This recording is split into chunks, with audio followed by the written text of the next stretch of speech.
Hello, everyone. Welcome back to the Masters Muscle Podcast. Vinny, I got to be honest. The Rich Gasperi is trending #1, but I have a feeling after tonight, this show is going to be #1.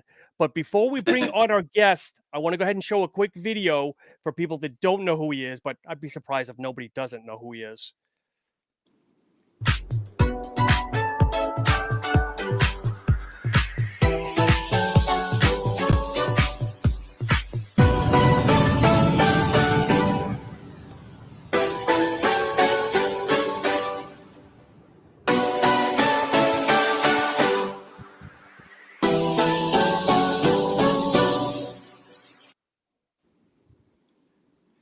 So, Vinny, go ahead and introduce the man of honor.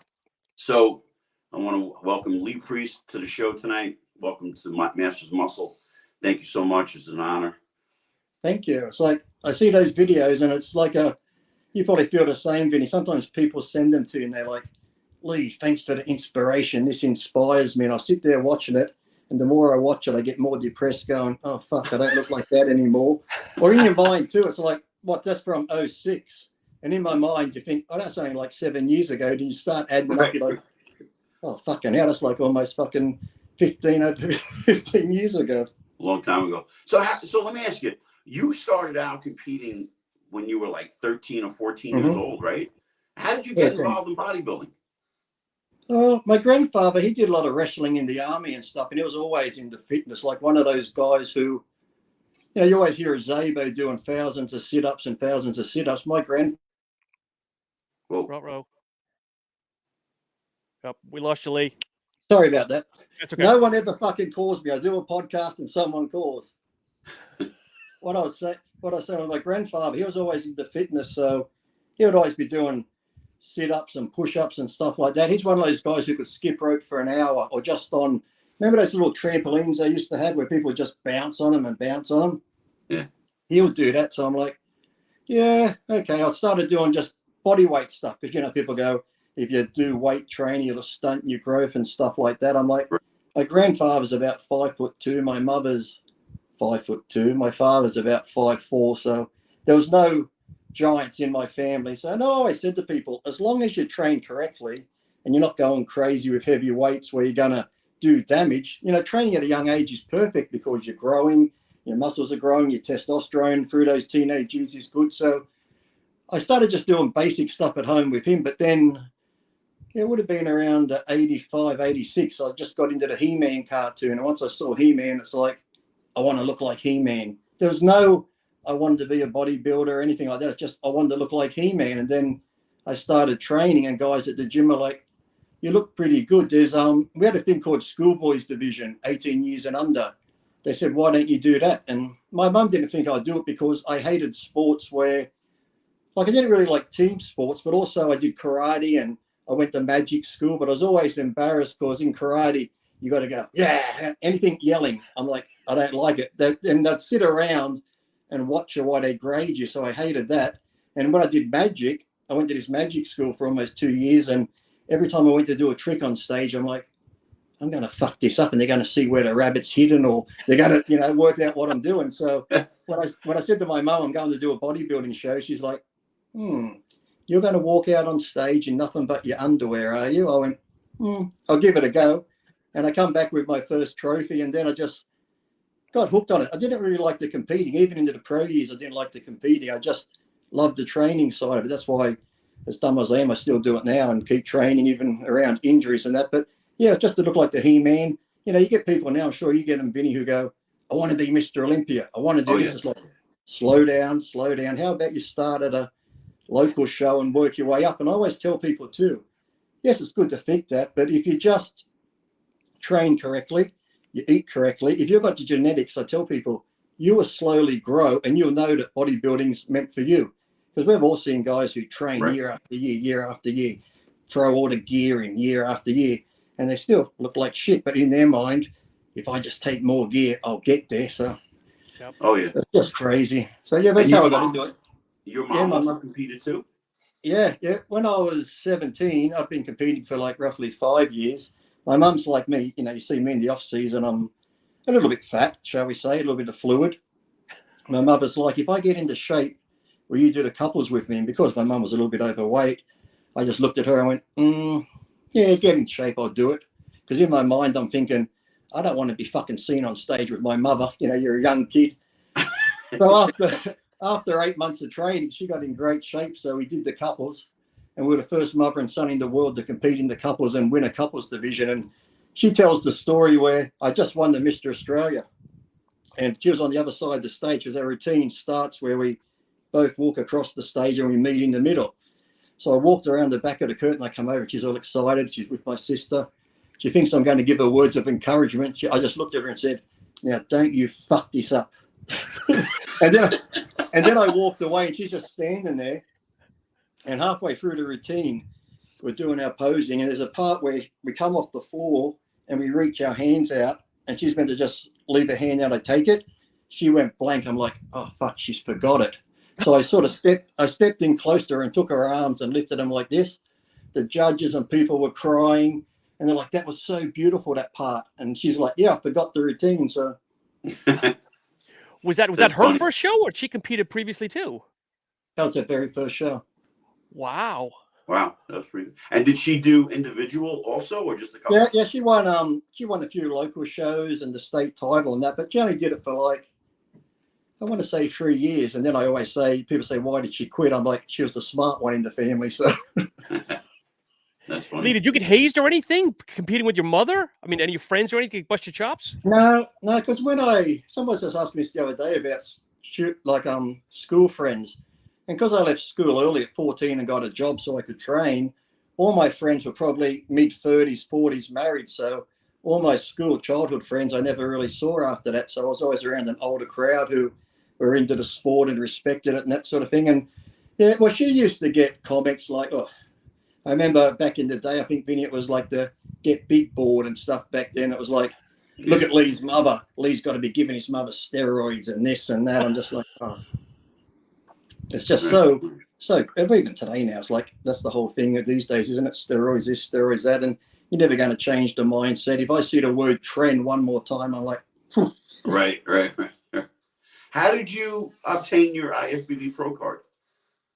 Well, normally if you win your national title, you get your pro card. And at 17, when I won my national title, I thought, I'll get my pro card. They said, no, you're too young. You can't get your pro card. So at 18, I won the Mr. Australia again. No, you're too young. I'm like, fuck.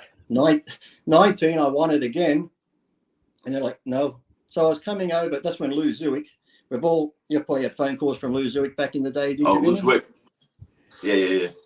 Did he call you like 1 a.m.? How big Oh, yeah. Your arms? How big are your legs? Like, it was weird questions at that hour. Well, when he would call me, he would be like 2 a.m. So, Lee, what are you doing? Sleeping. It's fucking 2 a.m. Yeah. And then he'd throw out a random question like this. Do you like Eddie Robinson? I'm like, yeah. He's got big arms. Are your arms bigger? Can you beat Eddie? I'm like, fuck, I'm only 19. What the fuck are you on about? So he brought me to America to do the Niagara Falls Amateur in 1993. And I was just in Gold's Gym, and Ed Connors saw me in that. And then the same day, by chance, Jim Mannion was in Gold's Gym. And I think Ed and Jim were talking, and he was asking what I'd done. And once he found out I'd won my national title 3 times, they're like, why doesn't he have his pro card? I said, they won't give it to me. So he contacted the IFBB in Australia. They got the go ahead. They spoke to Wayne, and they granted my pro card. So I went and did the Niagara Falls Pro Show instead of the amateur. Wow. And that was 20? Age 20? 19, just turned 20, yeah. Wow. So 20, yeah. So is that the youngest? Because Vinny, I know you said there was someone else who was young that got their pro I card. think Is that the youngest pro? was Shane DeMore at 19? Right. Shane DeMore won the Nationals at 19. Okay. So technically I could have been the youngest at 17 if they give me my pro card, but Right. Yeah. That's and great. wasn't Sean Ray 22 or 20, 21? I think. Yeah, I don't think it was in his 21. teens. I think it was 20 or 21. Yeah. Yeah. The shows aren't like the way they used to be. Now, isn't it funny? I was just thinking that the other day when you look back to a lot of the pros, a lot of them were turning pro in the 20s, early 20s. Now, some don't turn pro to their mid-30s and stuff. It's funny how it's changed. A little bit. Yeah, well, I think because when we were so I'm 55 now, but when I was in 1986, I did the Team USA. I took second in it, and there was like 75 teenagers in it. Mm-hmm. Now you don't see one, maybe one teenager in a contest. There's different venues now. There's different avenues for the kids to go to. Yeah, and I remember too the lineups too. I remember some of the USA's when it was like when you had the Cormier and Flexes and Mike Francois, like top guys that went on to be top pros all into one class and stuff. It was crazy back then. Yeah, you don't see that today. Yeah, I think is Nick Walker one of the youngest we've had in a while now? Or? I think so. He looks insane. Mm-hmm. He's coming into the Arnold. It's going to be an interesting Arnold this weekend, isn't it? This weekend. Yeah. What do you think? What's your prediction? Oh God, Dave was asking me top three. Give us three, Lee. Since you brought it up. Okay, top three. I'd go in no order. No, give us an order if you can. Come on. I like Samson. Samson's my guy. I like Samson too. If Samson brings it, he could win it. But then it's like if Andrew Jack brings it, if Nick brings it, and then I'm not counting out Sean Clarita either, because if any of those guys are a little bit off, Sean's conditioning and his shape and the muscle bellies he has, he can be. I see Sean being in the top 5. Yeah. So I'm not going to. I always said predictions is like they keep changing all the time, because it's going to be a great show anyway. Then Rami, like we forget about Rami, but the only thing I see sometimes is now Nick's like one of those guys. He's always in good condition. Sean Clarita's going to be in great condition, but I think with Samson and Andrew Jack, what they got going for him is we haven't seen the actual best of them yet. Like at the Olympia, they look good, but any improvement from the Olympia in the judges' eyes, they're going to be like, oh, fuck, they've improved. Whereas the others still are good, but they still look the same. You know what I mean? So Sure. So that could be in their favor. If they've improved that much, the judges are going to be like, oh, wow, look at that. But I think that Sean Clarita has improved even more from the Olympia. I heard he's going to be a little bit heavier too. So yeah, he's like a couple pounds heavier and he's denser. I don't know how he's doing it. It's pretty cool. I think it's good to see that. I like to see the 212s go up there against the big guys and take it to him, because, you know, big guy's mentality. He should never beat me. He's only this much weight and that. But when you're on stage, it's an illusion. The weight, forget the weight. It doesn't matter. Of course. Yeah. Lee, when you were coming up, was there anybody that you did you admire more, the smaller guys, just bodybuilders in general? I mean, who are you trying to aspire to be? I trained with Tom Platz a fair bit, but it wasn't like one bodybuilder I admired the most, because I got a great with Matarazzo.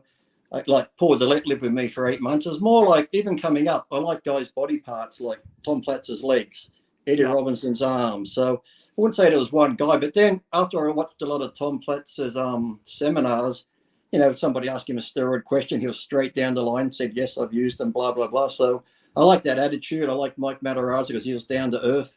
Anyone that was sort of down to earth and didn't have an ego, I sort of preferred that more over somebody who could have been a champion, but they were stuck up themselves. So I never really liked that. You know, do you know who I am? I'm like, fuck off, you're a bodybuilder, big deal. It's like, wow. Yeah, I've heard some of your stories with Paul Dillette and the pie stories and everything else, which are classics. Now, Vinny, I've got a question for you. I hear you could be doing the Masters Olympia. Is this true? Yeah, I filled out my I signed a letter of intent. Cool. Mm-hmm. You know, I'm having a second resurgence here in my career. Yeah, I reckon, why not? People say, oh, they shouldn't do it at that age. I'm thinking, if you're healthy and you still look good, why not? Why not give it a go? It's like, I know the biggest thing I'm getting is like, you're gonna do all those drugs. You're gonna do all. I'm like, you don't know what I do. Mm-hmm. Like I don't know what I do, and like I would never put my health in that harm. I wouldn't do anything stupid. That's the biggest pet peeve I hate, because I've always been truthful from day one. When I did those videos with Tom Platz, you know, where I didn't disguise my face, I was the only person that didn't. I've always said, this is the gear I've used. These are the amounts.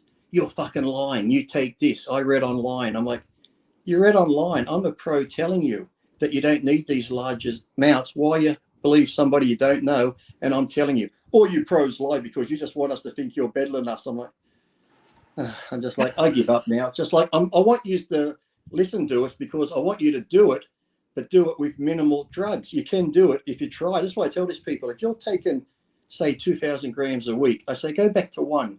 I guarantee you'll still be just as good. You still make gains. You still feel good. But in their mind, they're like, I can't go back. I've got to keep increasing. And It's just stupid, the mentality. And I said, like, half the stuff you read on the boards, these so-called bro science guru experts, I'm like, you're listening to these people who have done nothing. And it's like, I've told people this is what I take. Well, such and such told me you took this. I'm like, I don't even know that guy, so how would he know what I take? Well, it's like crazy. Yeah, I'm sure you get it all the time or have heard about it. Because you publicly have said what you've done, and all the time.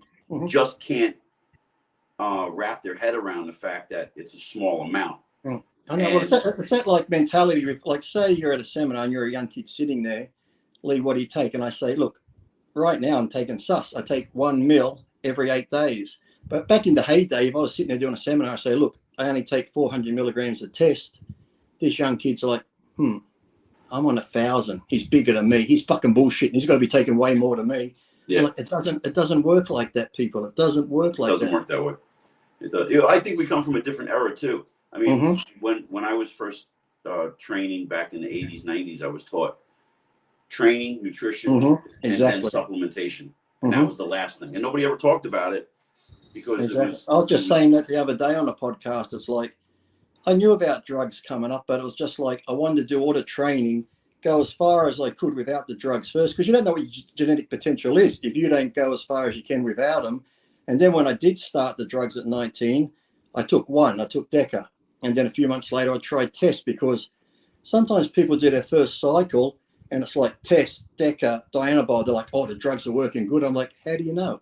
If you do one at a time, you know how your body reacts to it, if it's good for you or not. If you throw them all in, like some guys would take 6 different drugs before a contest and go, oh, the prope's working, this is working. I'm like, how do you know what's working? You just got everything in there. I'm like, it's just crazy the way they, it was like I said, now the young kids, I know kids that before they join a gym, they're on the gear. I'm like, what the fuck are you doing? It's crazy.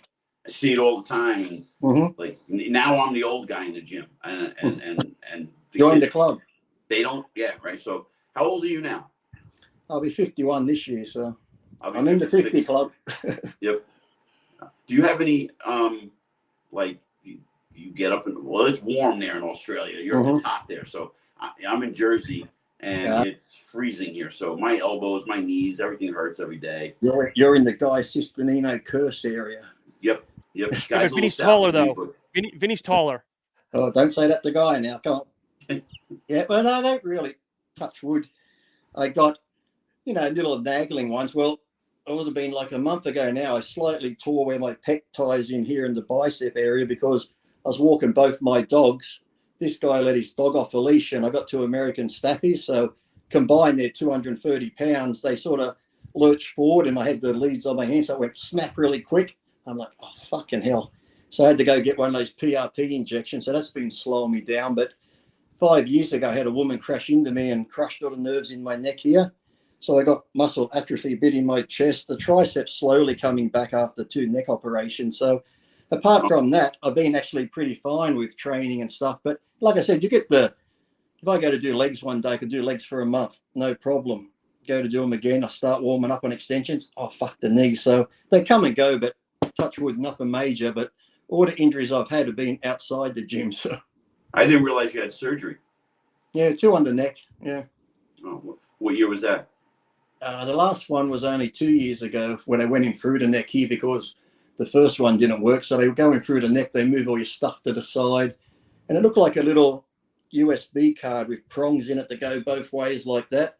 And it's meant to hold it open so the nerve can sort of go through the middle freely. But nerves reattaching or regrowing is just a slow process. And some days I'm like, oh, it's coming good. Then the next day I'm like, oh, fuck. So I'm just happy to go to the gym now. And if I get a pump, I get a pump. And it's more mental than anything now, just going to the gym to feel good. And then I started doing boxing for a while, just for cardio and stuff. And it's been fun. But since I tore this, I haven't been able to do that. So I'm just like, yeah, I'll get up and just go and whatever. Gotcha. Do you ever train with your daughter? No, she trains a fair bit still, but she doesn't compete anymore. I always said she was a smart one too, but she competed for a few years and got a pro card. But now she's just more into working, and she still religiously gets up and goes to the gym early in the morning or at night time. So yes, she's still into it. I was going to ask you, but obviously it doesn't matter if she asked you to do a couples if you'd come out of retirement, but it doesn't sound like she's competing anymore anyway. She's mentioned that before though, but I'm thinking, I don't know. I said I'll have to do one of those. I've actually got a guy in America now. He's making me a nice cosplay Superman suit, and he's showing me how it's coming along. But he actually makes those muscle suits, and so it's like at the moment I've seen it, I'm thinking, fuck, I could just get that muscle suit and wear it under my clothes because it fits you so tight. It's got the chest, the arms. If you had one underneath clothes, because it moves when you move. So I'm thinking, this is fantastic. I'm just going to wear this. Would you ever consider competing again? You know, Dave, like I said, because everyone brings up the masters because they see photos of me now. I've still got some size in that. But the main thing with me is the triceps come back and the back slowly. But I've got my chest at the moment is a bit like, you know, Scott Steiner, where that bit of chest is going away. It almost looks like a dog's taken a bite out of it from the nerve damage. So right. I don't know, because it looks so funny standing front on because my chest is here. This chest bit's just here. So I got this big gap. And then I looked into, you could get fat injected, but they're like, if you ever diet down for a contest, when you diet, the fat will go. So it's no use. But they said we can put an implant under the muscle. I'm thinking, at fucking 50 years old, getting like, you know, they've got to detach your chest muscle, put it under it and reattach it. Yeah. I said, my luck, I'd probably die on the table. They'd be like, oh, that fucking Lee Priest, look at the idiot, die and get the chest implant. Fucking so. But no, has anyone approached you about the Masters Olympia yourself? Like, No. I'm probably still non grata with the powers that be. Yeah, because here people are talking, Lee Priest is going to do the Olympia, and the Masters Olympia, and I'm like, I don't know. And it's funny because I have a couple of buddies that I met. I'm inspiring you, Vinny. There you go. So I remember when you first started competing, I was watching your magazines. You had the Superman tattoo. Mm-hmm. And then I said I'd never get another one. But how did it escalate to where you are now? Yeah, I was thinking about that the other day. I remember I got the Superman tattoo, and then I had a NASCAR tattoo here, and then I had like Priest on the back of my neck, and then it just carried on. I don't know how. And then I had flames on the forearm. I don't know. But then I know when I went to some countries, like when I was in England, because you're sort of, a lot of guys that own tattoo shops are in the training. I went to England for 2 weeks and come home with 6 new tattoos because, hey, Lee, I got a shop. Come to the tattoo shop. I'll do a tattoo. So I'm like, okay, let's get another tattoo. But the very first one I got, I was with Sean Davies and Chris Cormier. It's Chris's idea. I blame Chris. Let's go to the tattoo shop. So I went to the tattoo shop in Venice. There's only 2 chairs available. So I hop in a chair. Sean Davies hops in a chair. Chris like, I'll see you later. I'm fucking out of here. And he took off. So I was like, Lee, somebody had asked, where did the fascination come with Superman? And do you still do Superman collectibles? No, I don't collect anymore because I think I wasted too much money. But ever since I was a young kid, I used to get up at 5 a.m. and watch the was it George Reeves that used to be on the black and white Superman show?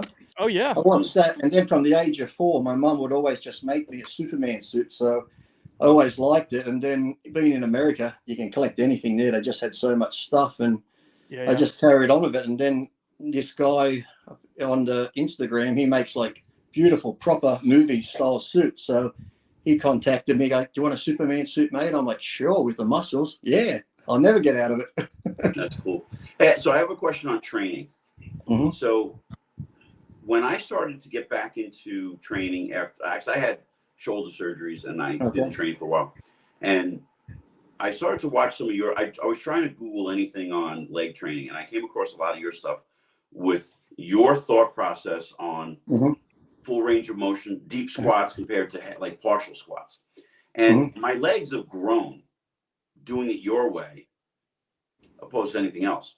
How did you have the confidence to not do what everyone else was doing? Well, I did try. It's like I tell people now, because people, I was just saying on a thing the other day that my biggest pet hate is when people say, Lee, what's the best exercise for this or what's the best for that? I tell them, you got to work that out yourself, because it'd be like me saying for biceps, for me, barbell curl's the best.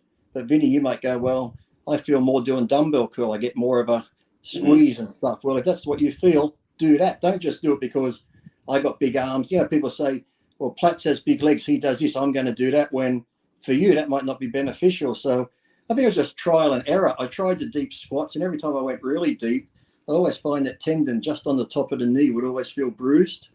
So I'm like, oh, fuck, that feels a bit shit. It's hurting. So I backed off and just went parallel. Like I'd stop at parallel and then things like that. So I think it's just through trial and error.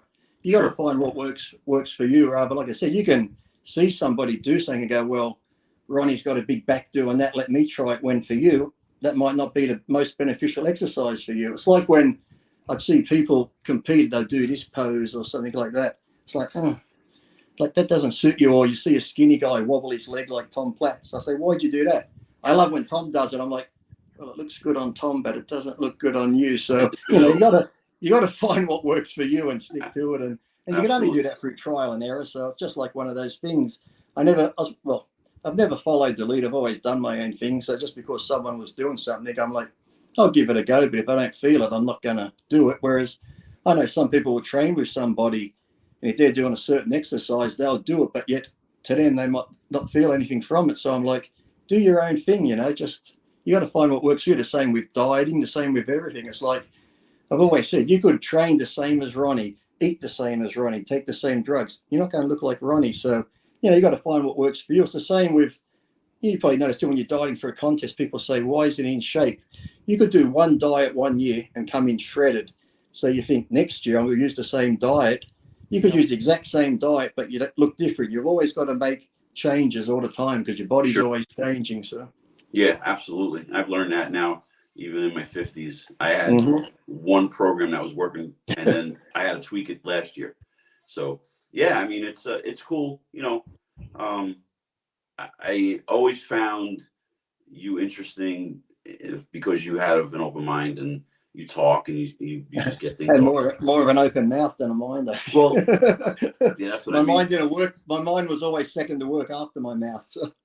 Yeah, so I want to tell everybody before we got on the air, before I said to Lee, I said, I don't know if you remember this. It was 1993, and I was in the posing room at Gold's Gym in Venice Beach. It was a few days before the USA. It was I think it was in Venice Beach. Yeah, right. I think wasn't it Santa Monica at that Santa Monica Center? Yeah, Santa Monica Civic Center. And I was in there with my friend Chris Barron, and you were in there, and we had to sign an appointment card to get in. And I set it up. I had the appointment, and next thing I know, the door is being smashed on, and I was all nervous. And there's Paul DeMeo screaming at me, "Get the fuck out of the room! I got to pose." I'm like, "But I signed the thing because I don't give a fuck what you signed." And Lee got up, came over. He was the negotiator. He's like, "Paul, calm down, relax for a minute. Let Vinny finish his posing. I don't fucking care what he's doing. He's done. He's get out. Get the fuck out." And then I think I just left. I was like, Paul was like this monster. And here I am. He just left me there by myself. I thought I was going to get my head ripped off from Paul DeMeo. Meanwhile, Lee was getting his head beat in. So I thank you for that. I think that was the first time we met. It was 93. Yeah. I'm a stand-up guy, see? Absolutely. Yeah. Lee, being so outspoken, I mean, obviously great physique. Everybody knows you for the physique, but everybody knows you for being outspoken. Do you think at the end of the day that hurt your placings? We know you were suspended multiple times, but your actual placings at the shows? I'm sure it did, but, you know, people always say if I could go back, would I change? And I'm like, no, because the first time I ever lied to my mother, I got the biggest fucking ass whooping. I mean, like the belts, the jug board, whatever she could grab, I was getting hit with it. And she goes, no matter what you do to me, she goes, or whatever, she just said, never lie to me. So always be truthful. So I always carried that from that day on. And even when I came to America in the bodybuilding, it was like, I never attacked anyone personally. It was just like if I saw athletes being treated bad and promoters weren't doing the right thing, I just spoke about it. You know, it wasn't like an attack. It was like, okay, this is happening. How can we make it better? But they're like, just shut your mouth and whatever. Because I was making good money. I didn't have to say anything. I was placing well. I had good contracts. But there's a lot of other guys who are training hard like me who weren't making anything when they should have been because they were pro bodybuilders. And I just didn't like seeing, you know, I just don't like it when people stand over other people or they just talk down to them or they're like, you do as we say. It's like, wait a minute, without us, you don't have an organization. Without us, you don't have contest. We're the athletes. So just like be fair and treat us with respect. So I always just spoke out about it and then I'd always get punished for it. So, oh well. Yeah, you've got a lot of respect too for what you did at the Olympia years ago, where I know people out of the placing were not getting money, and you were kind enough. I don't remember if you donated the purse or part of your prize, but I mean, I've seen the video with you with the long hair giving Wayne a good old letter there. Yeah, well, from that day on, once I gave Wayne the letter, everybody got $2,000 out of the top 10, and luckily, because that show I didn't want to do it, I looked that shit. I was out of the top 10, so at least I got $2,000. So yeah, but the thing was, even then, it was so funny because Kathy didn't know I was going to do that. I was with Kathy LaFrancois at the time, and when she saw me give Wayne the letter, she's just like, "Oh God, there it goes. He's off again." So, and the same thing happened at San Francisco. I just did an MD article where I'm talking about the politics in the sport, everything else. I get to the athletes meeting. I'm the first one there because I like to get there early. Wayne's in there. He's got the magazine. He goes, "Lee, come here." I'm like, "Oh, fuck, here we go." Cappy's sitting down. We start going over it. We're yelling at each other. "Well, why did you say this?" I said, "Because it's happening." Wayne's like, "I know it's happening." I said, "Well, you run the organization. Make sure it doesn't." It said that there's a couple of judges, I won't name names, but they said, "I don't care how such and such looks. I like him that much, or he looks that cute. I'm always going to put him first." I said, if you have people judging like that and you know it, they shouldn't be judging. So we had this big argument. Athletes start coming in, it quiets down. The meeting goes on. I go back to the room. I said to Kathy, "Oh, I'm fucked for tomorrow." It's like, I don't feel like doing the show. Did the show, ended up winning, and I'm backstage just cleaning up, and Wayne comes over, goes, "Are you surprised you won?" I said, "Well, after our argument, yeah, because you know how things go." He goes, "Lee," he goes, "I'll tell you one thing." He goes, "I respect you because in that article you asked, why does it happen?" He goes, "I'll tell you why. Because I can say something, you might complain, and I'll suspend you. That will scare the other 50-odd guys, and they'll do as I say. So that's why I do what I do." So even though he was an asshole, I gave him respect for being honest about it. So. Jeez. Yeah, I heard he was very tough.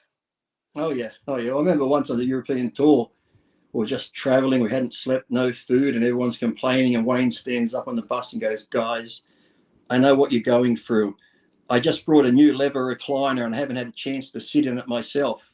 We're all like, "What the fuck?" It's like, you got a leather recliner, you haven't got a chance to sit in it. We've been dieting for fucking, because this was after the Olympia, so we'd have been going 17 weeks. And on that European tour, we did 7 shows in 9 days where you just in and out on a plane, in an airport, on a plane. It's just like crazy. It's like, okay, yeah, Wayne, that's exactly the same, not sitting in your new seat. How did you guys manage food, water, going from flight to flight? Oh, you just had to get what you could. Like some promoters, when we got to Budapest, the promoter had chicken and like carbs, but it was like almost fried chicken and roasted potatoes. So you're like taking the skin off, eating what you can. And that's the funny thing, because the very last show, Ronnie won. Because about the 4th show, me, Dillette, and Vince Taylor, we're like, fuck this. We're in Helsinki. We find like a Burger King type place. We're eating there. We find the Chinese. And Milos was on the podcast the other day. We're talking about it where he was getting so mad at Paul and I, because I was getting third in a lot of shows. It was like Kevin, Nasser, me, and then Paul. And then another show would be Kevin, Nasser, Paul, and me. So I think I got like 3 thirds on the tour, of 4th and that. But then towards the end, the last 2 shows, I was just like, well, this was Paul's idea. There was this thing we had to go to called Uncle Sam's Clothing. And Paul's like, "We're not going. They're paying Wayne to go, but we don't get nothing from it." So Paul said, "Stay here, son." He always called me son. I'm sitting in the restaurant with him. They're all on the bus waiting for us. Nasser comes up. Wayne says, "Get on the bus." Paul's like, "You tell Wayne, Lee and I aren't coming." So from that point on, the last 2 shows, Paul and my placing just went brrr. But Milos was getting upset because we're eating all this shit food and Milos is taking diuretics and we're still beating him. And then Nasser was funny at one restaurant. We're like, "Let's send some chocolate cake to Nasser." So we get the waiter, "Take this chocolate cake to Nasser." I've never seen Nasser fucking flip out. He was yelling at the waiter, "Get that fucker away from me." He stood up. "Who did this? Who sent this to me?" Paul and I are laughing. He's like, "You think this is funny?" This it's like, yeah, but we just ate what we can. But as the tour went on towards the end, we're just eating shit. But Ronnie was eating clean. I see Ronnie with boiled eggs and that. Then the very last show is when he beat Kevin and won the Russian show. So I always wondered how you guys pulled off. Yeah, you just got to try and get what you can, because some places would try and have food, but and then I saw Ronnie, he'd have this container and he's stuffing eggs in that in to try to take with him a day or 2 later. I'm thinking, oh, he's going to get fucking food poisoning. Oh, man. Yeah. So yeah, because I'm thinking about like with Romania, what do I do? Well, it's good idea. Like I said, normally you can take food on the plane till you get to your destination. A lot of places you got to dump it, but I'm hoping, like, having the show there, they'll have people ready and have food or something waiting for you, or at least someone there who can gather up what you need to, those us. Yeah, if I do get invited, I mean, I won't know until April 24th, but I already booked an Airbnb for the week, a week before. And so I figured I'll bring my food for that trip, and then I'll go food shopping when I get there. Yeah, that's the best. You want to get there too. That's why I don't understand when people travel. I don't know how people can come in the last couple of days. It's like, if you can't trust airlines these days, so you could have problems there, anything like that. So you want to, at least if you're coming to America or going overseas, you need at least a week, because the day you get there, you're going to be rushing around, checking in, doing whatever. Like you said, you got to go buy food, you got to buy food, and then you want to settle in, and then you have a good 5 days to climatize to your new surroundings, the gym and everything. So I can't get when people just come in the last few days and they're like, oh, I spilt over. Like, I wonder why. It's like, just the stress of it all. It's just, I hate traveling when I was dieting. It was just the stress. Yeah, I can imagine. Well, it was different. Like when you did the Grand Prix after the shows, you guys were like almost like a team in a sense, traveling together. Yeah. Did you compete with Lee Labrada also? No, I think he just finished before I did. I did the Olympia that Dorian retired in. Well, I could have done the 95 Olympia, but I got suspended that year and couldn't do it. So I had to wait to 97. Oh, so he retired just before you started? I think so, yeah. Because, what was the Labrada's last Olympia, was it? He did the 92, didn't he? He did 93. I think the Arnold Classic was his last contest. Okay, I think the 95 Arnold, I think. Okay, yeah. Yeah. No, he never did any shows with me. He's lucky. I would have beat him. So, Lee, your last show was about 10 years ago. What made you finally decide to hang him up? Injury or just burnt out or what? Well, like I said, the 06 one of the IFBB was just done. And then I'm thinking I was going to compete in 010, but that's when I had a car accident and stuff. And then I was just like 7 years ago in passing, skip ahead to 2013, NABA contacted me, goes, Lee, would you ever come out of retirement to do the universe? I'm like, They must have got me on a good day. I said, yeah, sure. And then I'm thinking, fuck, I've committed to it.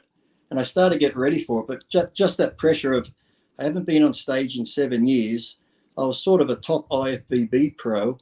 Now I'm going to NABA. If I don't do well in NABA, I said, I'm not even going to go online to read the fucking comments, because it'll be, you fucking has been washed up. No matter how good I look, even if I got second, they'll blast you. So luckily it went my way and I ended up winning the universe. And then, no, I was just going to retire. I didn't have the accident. The accident came in 2015, because when I won the universe 2013, 2014, I just went in to promote NABA in that. 2015, I just started dieting for the Worlds, and that's when I got T-bone. So it was sort of like, sometimes I think I'd like to do the Masters if everything fell into place, just to end on my terms, whereas the car accident is what stopped me competing. Yeah. So that's the only thing that sort of niggles at me a bit, like, fuck, I wish I could have just done one show and go, okay, now I'm done, I'm retiring, rather than, here you go, here's a car accident, you can't compete anymore. So you have until April 10th to write a letter. Get your letter in your pictures. To get a chest implant. But now with all this transgender stuff, maybe I can do the women's. Maybe. Leanne Priest is back. Lee, I know you've been asked 1,000,001 times, and I promised Vinny we would not try to be redundant, but everyone's asking me, if you were competing today, would you stay open? Would you go 212 if you were competitive today?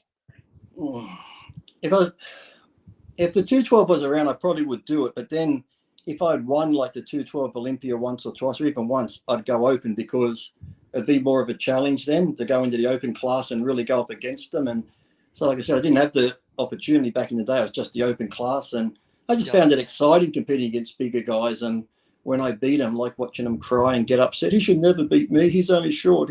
Shut up. So it was like, it's good. When I watched Ronnie say that his worst thing in his career was me beating him, I'm like, yes, that stuck with him all those years. Best Lee Priest versus best Fleck Lewis.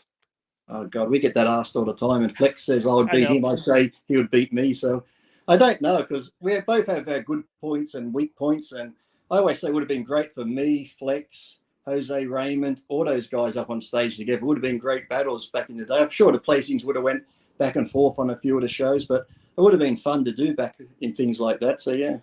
Yeah. Okay. So what are you doing? What do you do today? What's your daily routine? What do you do? I get up in the morning. I got 2 dogs and a few cats, so I take care of them. Then I go to the gym, cardio, train, come home, answer some emails and that. I do this thing called The Circles. It's an app on Telegram, which is pretty good. I do that with Flex Lewis and Jay Cutler and Guy Sistanino, Juji, Evan Centopani. It's like an app where we just talk back and forth and we just rip into each other. It's like so funny, and people can follow and comment to us and stuff like that. So I do that. I answer questions on that AMA IFBB page on Instagram and that. But then, I was with Dave with Species now, but sadly that contract's come up, so I'm going back to my old sponsor, Mental Hamster, because I was with my friend owns Mental Hamster, and then when COVID come, it's like for 2 years I couldn't travel, and because he's a good friend, I'm like, look, I don't want to take your money and not do anything because you're a friend. Now, if it's a company that I didn't care about, sure, but so Dave gave me the opportunity and signed me for a year, which I'm appreciative of, and the contract just ended, and my friend asked me to go back to Mental Hamster, so I'll be going back to that company again. And like I said, I still love Dave's products and that, so yeah, that's about it. And then I just try and do as little as possible these days. I could be doing more because I always give Jay a hard time and Flex Lewis a hard time for thinking, well, Ed Connors used to get mad at me because like, Lee, you could be making so much money.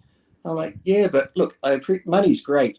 But I'm like, as long as I got food on the table, a roof over my head, I got a car, I got a little bit of money where I'm comfortable. I don't want a lot because I could have traveled every weekend back in the day. But to me, traveling is so stressful. I hated it.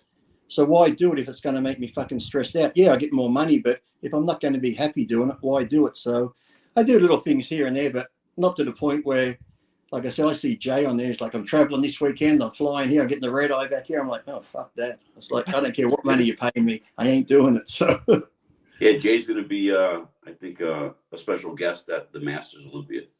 Okay. In Romania, yeah. Just so I'd like to go to Romania because Romania's around that area, isn't it? Like the old Transylvania, Dracula's castle. I'd love to go see all that stuff. Yeah, I'm interested in seeing that. That's going to be kind of cool. Yeah. So, Lee, there's a couple of questions too that came in from different people who want to actually interact with you. If you could break bread with one bodybuilding icon and pick his or her brain, who would it be? Like I said, Tom Platt, but I was always good friends with Tom and trained with Tom, but an icon. I'd probably say going back, I'd probably, just because I heard he had different training methods, it'd be like Vince Gironda. Because Vince Gironda was sort of totally different to everybody else when it came to training styles. He didn't believe in squatting and that. So I'd just like to get his take on his style of training back then. Because everyone used to go heavy, heavy, heavy, where Vince was more hitting, almost like a Charles Glass, hitting the muscle from different angles and stuff like that. So just something interesting like that would be interesting just to see what gave him these techniques and ideas to train people that way. I met him once. Oh, you did? Yeah, I met him once. And he walked up to me and he grabbed my wrist. He put his fingers around my wrist and he says, "You're going to be a light heavyweight. You're a light heavyweight." And that was it. I heard he was into that sort of thing too. Like you'd look at somebody's neck and the neck size and stuff like that. So yeah, he always wore that scarf. Remember that scarf around his neck all the time. He almost looked like a crazy movie producer when you saw him. Right. Yeah, because one of the biggest athlete he had was Muhammad Makawe. Yeah. He's a good, like, I won't say smaller, but shorter in stature bodybuilder. He was great. I think he placed second in the Olympia. Yeah. He had wonderful posing too. His posing routines were great, dramatic. Very dramatic, yeah. People are like, who the fuck's, but let me fucking Google Muhammad Makawe. Yeah. I know, because everybody knows Frank Zane, but then they don't know the rest of the guys that were competing. Yeah. Or they know Arnold, Franco Colombo. Sometimes I mention like the thickness of Bertil Fox even, but people mainly know Bertil Fox from the murders and being in jail more than how freaky he was and how big he was back in the day. So yeah, it's like you mentioned some bodybuilders, they look at you like, well, I'm at the gym now sometimes and I say to kids, I might put ABBA on. Who's ABBA? I'm like, ABBA. Jesus, I'm showing my age now. I'm that old guy at the gym. That's funny. Yeah. Lee, somebody mentioned too, one of the Arnolds, you wore boots. Did you get any flack or anybody from the federation about wearing props or boots out on stage? That's that year we could wear props and that. So I had the Superman cape and the Superman posing trunks and the red boots. So yeah, that was the year we could use props at the Arnold. Yeah. Were you the only one though? No, other people had props. No, I was probably the only one with boots on, but yeah, other people had different props and that. Yeah. You had a couple of routines that you did to Superman, right? Yeah, mainly at the Arnold, and then I did them both at the PDI. The PDI one, Wayne had the phone box on the stage, and his son was in the telephone box. And then they filled it with smoke, and he slipped out the back, and I opened up the door and stepped out of it. So it looked pretty good. Oh, that's cool. That's cool. That's interesting, though. You bring up the PDI, Lee, because obviously it sounded like there was some friction between both you and Wayne, but yet you still went over to his federation for a while. Yeah, like I said, I don't hold grudges of anyone, or not. There's never been personal attacks, and then. Like I said, I wished I could have done both because, like, the IFBB doesn't pay you money. You got to pay them for your pro card. They put on shows. You're an independent contractor. So I saw Wayne had a couple of shows on, good prize money. He said it was going to be judging more the symmetrical type, not the bloated stomachs. I figured, well, this show here's like a couple of weeks before the Olympia. I'll be in shape. I'll give it a go. I went and done it. Now you're suspended. I'm like, oh, fucking hell. Yeah, because I remember you had a lot of battles with Semi El Haddad. He was another one that was up and coming. He was phenomenal. Really good, yeah. Is he still doing wasn't he doing the 212s for a while, Sammy? Yeah, I think a little bit. 2 years. Yeah, it's been a while.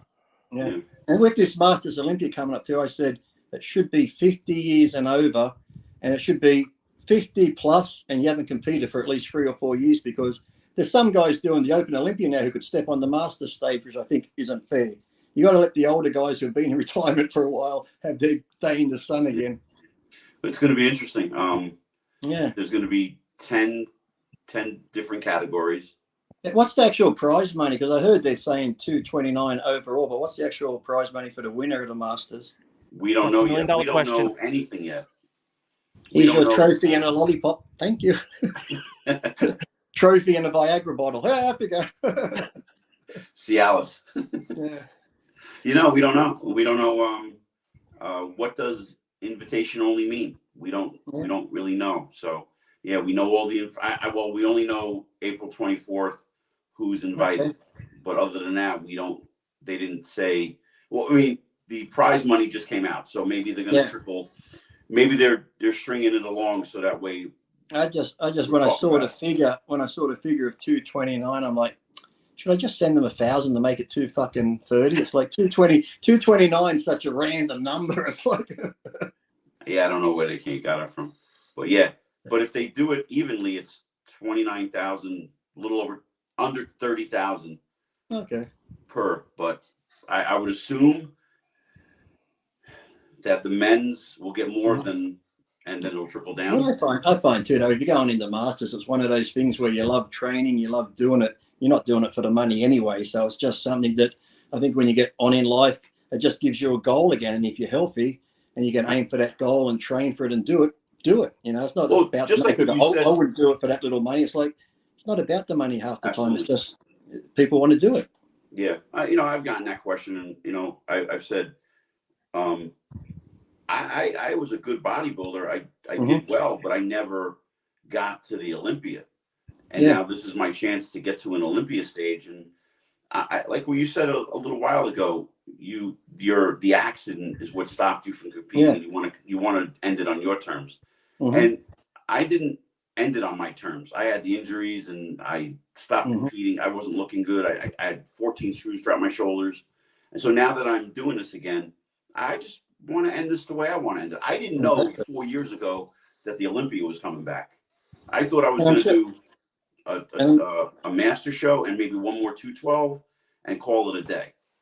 And I'm sure too, the whole prize money didn't enter your mind. You probably just saw it's coming back and you thought, you know what, I'm going to aim for that. I want to get in shape and do that and see how good I can look. The prize money, like I said, if you love the sport and you love competing and doing it, the prize money, it's like a bonus if you get it. That's not your main goal. Your main goal is to get in the best shape you can be in, have fun, go do the show and hopefully win it. And that's like the goal in itself. If you get a bit of money on the side, fantastic. But money's not that, no one really got into bodybuilding for the money, let's be honest. So it's like, yeah. But I think nowadays, though, everybody, I think with some of the pros, I feel like it's almost bodybuilding's important, but it's more of how many followers can I get on Instagram nowadays. Yeah. Mate, if I didn't have sponsors, I wouldn't be on Instagram or Facebook or anything. I'm just like like I said, there's some good fans on there, but then I don't get this whole mentality of the hate and people that follow people just to talk shit. Like I do podcasts with Dave. Oh, this fuckwit's on again talking. So I'm like, why do you watch? You post on my thing. Normally after they post a lot on my Instagram, I just block them. I'm like, you've been going on too long. It's like, I respect tennis players. I might watch the finals in Wimbledon, but I don't follow Nadal and go, you fucking suck. Your backhand is the worst I've ever fucking seen. You should quit. You fuckers. Like, I got better things to do with my life, but yet we get these people that follow bodybuilders just to trash talk them down. I'm like, go get a life. It's like, fuck. Yeah, it's crazy. It's crazy. And half the people that do it go to the gym, train, take gear. It's like you're here, a professional bodybuilder. They want to get here, but yet they fucking tear you down. It's like, why do you hate me? I'm where you want to get to. It's like, it's unbelievable. Oh, I know. I've been getting it a little bit lately. I'm getting it. Yeah, I'm getting it. Oh, I mean, yeah, some people are just like. Lee, do you feel Classic will eventually come on par with Open or overtake it? It's hard to say. I think Open's always going to be. You always have the people that like the freaks and that. And it's sad they had to make Classic because back in the day, Open had a lot of Classic type physiques. Even as big as Dillette was, you may have seen Dillette's like silhouette at the Arnold or Olympia when he had the light behind him, shoulders, waist, legs. So it just got to the point, I think, when probably Dorian on a bit and then Ronnie, where the stomach started coming out, we started losing that.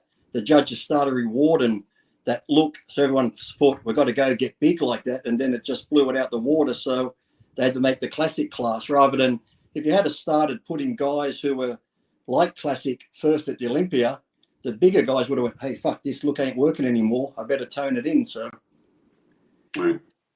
Yeah, and I feel like they started going that way again, but I think we're going big again. We're bringing it back in with Sean Roden, but yeah, well, I thought that too with Sean when Dexter won. I thought, oh shit, okay, they're going to start going back and go back for that look again. So, but then they go the opposite, and then sometimes too it'd be like the judging just seems weird. Like they might have someone like Dorian win, big and blocky. Yeah. Then someone like Labrada would be second. You're like, okay, symmetrical, smaller, and then third would be NASA. It's like, how do you go from this to this back to this? Shouldn't it all be big and blocky and work your way down to the symmetrical people? So I don't know. I don't know how. Well, I think it's like women. We're never going to work out the judging. We're never going to work out women. So can't figure them out. Yeah. Lee, when you look at your career, are you happy with the way? Obviously, not the way it ended, but are you happy with the way your history went down? Yeah. I never look at it, even though I get abused. You never won the Olympia. It's like I was a realist. I never thought I'd win the Olympia, being my stature and the other people that were better than me. So, yeah, considering, like I said, just suspensions and my mouth being always open, I had a great career, placed well, won 5 pro shows in a lot. I think I've got 5 seconds at the Ironman in a row. And then, yeah, I've done a lot, like top 6 at the Olympia 4 times. So I'm like, yeah, I'm happy with it. Yeah, I'm very happy. It's like, yeah, I don't complain. I know fans and people say I should have placed better, but hey, it's like, bodybuilding is such an objective sport. To me, it's like me getting into top 6 at Olympia back in those days was just as good as me winning it. I remember doing those Mitsuru or Kabi battle for the Olympias. Mm-hmm. And on there, when Mitsuru tries to talk to me, I'm like, don't talk to me. I'm training for 8th place or 10th place because people say, Lee, how do you want to do at the Olympia? I never said I was going to win. I said, look, I hope to get around 10th. And if I got 10th, great, because back then that qualified you for the following year. So if I'm hoping to get 10th and I got 7th or 6th or 5th, to me, that's like a win. So I never really, like I said, I love the bodybuilding. I love traveling to meet fans, the expos and stuff, competing. Well, back in the day, you had to compete at least 3 times a year to keep your contract. So competing was mainly for that. I wish I never had to compete at all. I could just go through and do all the expos and meet fans and that. So, yeah, competing to me was just like, when you get to that level, it's so, when back in the day when you had like Kevin, NASA, Flex, Chris Cormier, and everyone's in shape, it's so hard to pick a winner. It just comes down to God knows what the judges are looking for because they're all champions. So it's like to say, when people go, who's the best here or who would have been the best, it's like different eras, different times, different bodies. You can't really, they're all great. So yeah, you went against super humble. Go ahead, Vinny, I'm sorry. No, I was going to say you went against probably the best of the best in an era that and you slayed some guys. Vinny said that, not me, people, because every time I say that, you old guys living in the past, blah blah blah. You're so humble, Lee. Are you surprised at how popular you still are in today's bodybuilding? I mean, I think you might be more popular now than you were competing. I think so, because like I've always just been myself. You know, when people go, "You're Lee Priest," they still do it today. "Oh, you're Lee Priest." I'm like, I'm just Lee. I'm no different to you. You go to the gym, you train. I'm the same as you. Okay, I had a pro card. Whoop you fucking do. Doesn't make me any better than you. It's like I used to tell people, I'd go to the gym. To this day, I've never asked somebody how many sets, because people go, "Lee, you want that machine?" I say, "No, someone's using it." "Well, I'll kick them off it." I said, "No." I said, "I'm getting ready for the Olympia or a pro show. That's important to me. But if you're on a machine just to build muscle, or a lady's on a machine to lose weight, that's just as important to her. I got no more right to the machine." So no matter what it is, business, anything in life where people have money, I'm like, we're all equal. Just because you got more money than somebody else doesn't make you better. Yes, I was a good pro bodybuilder. You might be a great plumber, so I'm no better than you. So I was like, I've always just been that way. I just treat people as equal. I'm no better than anybody else. And that's how it should be. But, it's like anything, actors or people with money or some sort of thing. You're like, "Do you know who I am?" I'm like, "Oh, fuck off, you're a wanker." So it's like, a wanker? Well, damn, that's a great way to look at life and just how to navigate. I've always been that way. Yeah. So that's awesome. Lee, it's been a pleasure, man. Thank you so much. It's been great talking to you, and let me know. I want to know if you get the invite to the Masters. You'll be the first one I message. Thank you. Well, Thank it's you really so been much. A pleasure. And Yeah, I look forward to meeting you in person. I look forward to meeting you at the Pollen seminar.